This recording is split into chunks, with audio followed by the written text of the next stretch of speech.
आप और आपके साथ मैं हूं अनुजा। इस रिपोर्ट में हम बात करेंगे कर्नाटक के मुख्यमंत्री बीएस येदियुरप्पा के बारे में। बता दें आपको कि बीएस येदियुरप्पा ने मुख्यमंत्री के पद से इस्तीफा दे दिया है। जी हां, बीएस येदियुरप्पा ने गवर्नर से मुलाकात की, जिनको अपना इस्तीफा सौंपा, जिसके बाद अब ये बातें सामने आ रही है कि येदियुरप्पा का इस्तीफा भी स्वीकार कर लिया गया है। इससे पहले जो है येदियुरप्पा ने अपना एक बयान भी दिया था। ये बयान काफी भावुक बयान था, जिसमें येदियुरप्पा ने कहा था कि उन्होंने काफी समस्याओं का सामना भी किया, जिसके बाद अब वो जो है वो इस्तीफा दे रहे हैं। इस रिपोर्ट में देखिए कि येदियुरप्पा ने अपने भावुक बयान में और क्या क्या बातें कही हैं। कर्नाटक के मुख्यमंत्री बीएस येदियुरप्पा ने घोषणा की है कि वे अपने पद से इस्तीफा दे देंगे। भावुक अंदाज में उन्होंने कहा है कि मैं दुखी होकर इस्तीफा नहीं दे रहा हूं, मैं खुशी खुशी ऐसा कर रहा हूं। अपनी सरकार के 2 साल पूरे होने पर वे आधिकारिक कार्यक्रम में उन्होंने ये बातें कही हैं। वहीं बता दें कि पीएम नरेंद्र मोदी और गृह मंत्री अमित शाह को धन्यवाद देते हुए उन्होंने कहा है कि राज्य की सेवा करने का मौका दिया। बीएस येदियुरप्पा ने कहा है कि उनकी और अन्य लोगों की इच्छा पूरी करेंगे और पार्टी के लिए काम करेंगे। येदियुरप्पा ने 2008 में अकेले अपने दम पर कर्नाटक में बीजेपी को सत्ता में ला दिया था। वहीं पिछले दिनों उन्होंने कहा था कि केंद्रीय नेतृत्व से किए वादे के मुताबिक 2 साल बाद होने वाले चुनाव में पार्टी को सत्ता में वापस लाने के लिए वे काम शुरू करेंगे। किसी भी नेता ने अब तक येदियुरप्पा की तरह यह नहीं कहा है कि वे मुख्यमंत्री का पद छोड़ रहे हैं, क्योंकि उन्हें पार्टी ने 78 और 79 साल में भी काम करने की अनुमति दी है।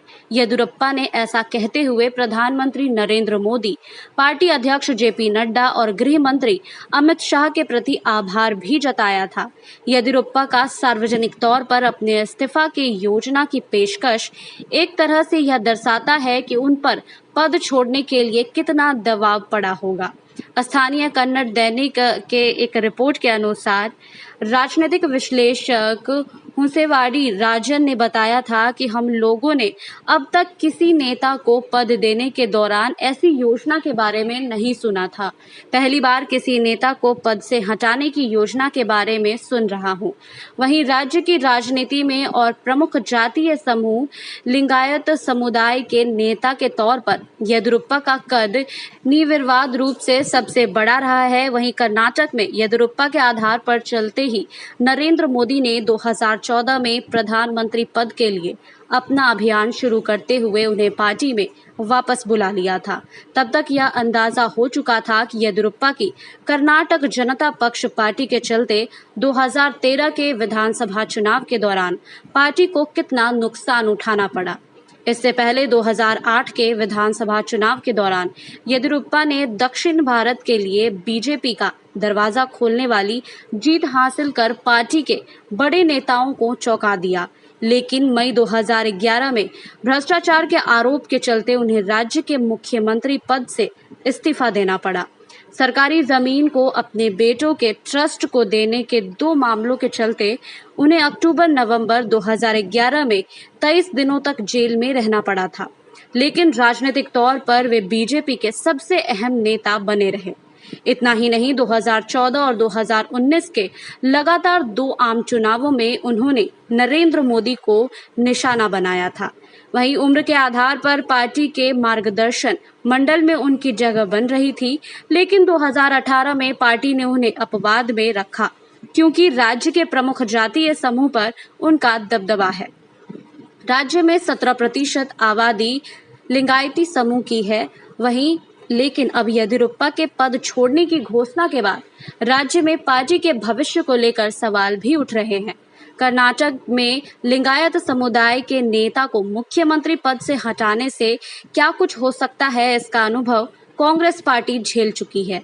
अक्टूबर 1990 में तत्कालीन कांग्रेस अध्यक्ष राजीव गांधी ने कर्नाटक के मुख्यमंत्री पद से वीरेंद्र पाटिल को हटा दिया था। इससे ठीक 1 साल पहले वीरेंद्र पाटिल ने राज्य की 224 विधानसभा सीटों में से